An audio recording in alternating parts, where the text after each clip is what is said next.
好来，乡亲继续来看新竹县的司马库斯步道，一直到民国59年才开始来采路灯，但是煞伤害到在地生态。当地有不少的昆虫是死伫个路灯下，所以清华大学照明团队特别来打造无蓝光的镭烛光的路灯，而且来灌260趴，予司马库斯步道，予步道会当照光，嘛会当守护生态。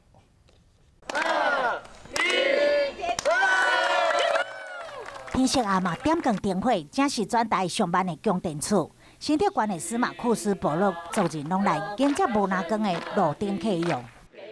1970年开始，司马库斯陆续使用路灯，照光环境却造成袂少昆虫死伫灯下，甚至有飞鼠直接冲向路灯死亡。清代照明团队为着要挽救当地生态，特别打造无蓝光的镭烛光，而且嘛关键260趴，希望会当互部落有光，对生态无害。我们的出发点就是部落就是往生态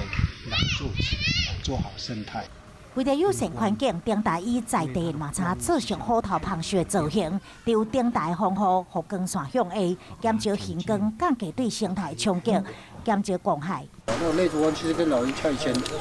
那个烧火的那个或者蜡烛的原理是一样的。新的灯嘛比较较省电，司马库斯嘛将镭烛光灯打造做适用小路，吸游客来佚佗，嘛加做部落的特色。